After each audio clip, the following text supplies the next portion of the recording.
تو آغاز کرتے ہیں آج جو ہے رمضان المبارک کے حوالے سے ہم عرض کریں گے کہ جیسا کہ آپ جانتے ہیں کہ امریکہ میں خاص طور پر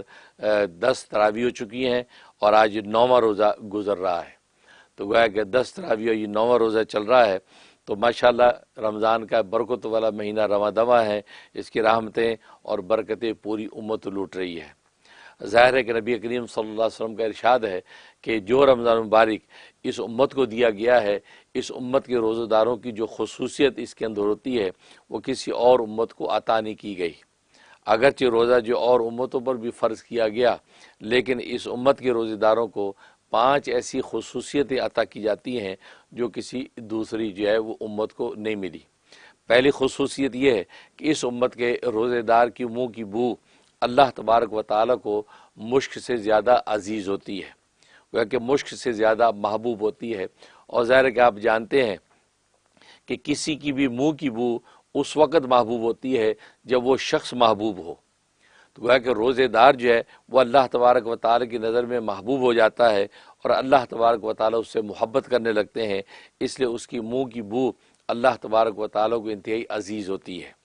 یہ خصوصیت صرف اس امت کے روزے دار کو عطا کی گئی ہے، پہلی امت کے روزے داروں کو یہ جو ہے شرف نہیں ملا۔ اور دوسرا خصوصیت فرمایا کہ سمندروں کے اندر مچھلیاں یہ جو ہے مغفرت کی دعا کرتی رہتی ہیں اس روزے دار کے لیے جب تک افطار نہیں کر لیتا، کیونکہ افطار تک جو ہے یہ مچھلیاں دعا کرتی ہیں۔ اس سے محدثین یہ نتیجہ نکالتے ہیں کہ مچھلیاں جو دریاؤں کی مخلوق ہے، جب بحر کی مخلوق جب اس کے لیے دعائیں کر رہی ہے تو جو بر کی مخلوق، کہ انسان خود بر کا ایک جو ہے فرد ہے، تو بر کی مخلوق تو بطریقہ اولا اس کے لیے دعائیں کرتی ہے۔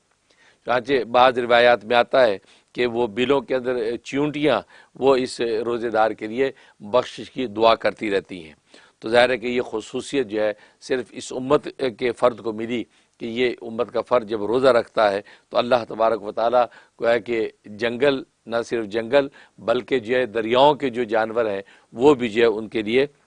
مغفرت کی دعا کرتے رہتے ہیں جب تک کہ وہ افطار نہیں کر لیتا۔ اور تیسری خصوصیت یہ فرمایا کہ اللہ تبارک و تعالیٰ جو ہے جنتوں کو آراستہ کرتے ہیں، جنتوں کو جو آراستہ کرتے ہیں اس کی رونق اور اس کی رعنائی اور حسن و جمال کو بڑھاتے رہتے ہیں۔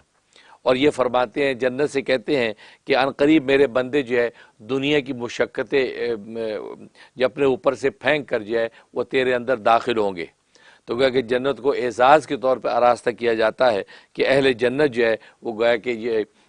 یہ روزے دار جو ہے اس کے پورے پورے مستحق ہیں۔ اور چوتھی چیز فرمائی کہ سرکش شیاطین جو ہے اس مہینے کے اندر جو قید کر دیے جاتے ہیں۔ جو عام مہینوں کے اندر جن برائیوں تک وہ پہنچتے اور پہنچاتے ہیں، گویا کہ اس مہینے میں وہ ان برائیوں تک نہیں پہنچ سکتے۔ تو گویا کہ یہ چوتھی خصوصیت کہ شیاطین جو باہر سے جو ہے وہ ریشہ دوانی کرتے ہیں اور نفس جو ہے اس کی اغوا کے اندر آ کر جو ہے وہ گناہ میں مبتلا کرتا ہے، تو اللہ تبارک و تعالیٰ اس مہینے کے اندر جو ہے شیاطین کو قید کر دیتے ہیں۔ اس کے بعد فرمایا کہ رمضان کی آخری رات میں اللہ تبارک و تعالیٰ پوری امت کی تمام روزے داروں کی بخشش کر دیتے ہیں۔ اس پر صحابہ کرام رضوان اللہ علیہم اجمعین نے عرض کیا کہ یا رسول اللہ صلی اللہ علیہ وسلم، یہ رات جو ہے مغفرت والی، یہ کیا شب قدر ہے، یہ لیلۃ القدر ہے؟ آپ فرمایا کہ نہیں، بلکہ جب مزدور اپنی مزدوری مکمل کر چکا ہوتا ہے تو وہ اجرت کا مستحق ہو جاتا ہے، گویا کہ اس کو اجرت دے دی جاتی ہے۔ تو روزے دار گویا کہ یہ روزے جو رکھ رہے ہیں ان کی اجرت مغفرت ہے، لہذا ان کی اجرت ان کے حوالے کر دی جاتی ہے۔ تو معلوم ہے کہ شب قدر کی فضیلت وہ الگ عطا کی جاتی ہے، اور یہ جو آخری رات ہوتی ہے رمضان کی، اس رات میں اللہ تبارک و تعالیٰ جو ہے تمام روزے داروں کے لیے بخشش کا فیصلہ کر دیتے ہیں۔ یہ 5 خصوصیتیں نبی کریم صلی اللہ علیہ وسلم نے فرمایا کہ صرف اسی امت کو عطا کی جاتی ہیں، پہلی امتوں میں کسی کو عطا نہیں کی گئی۔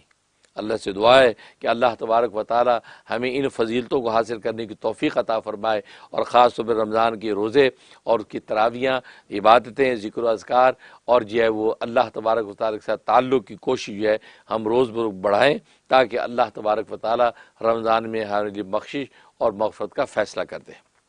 آمین یا رب العالمین۔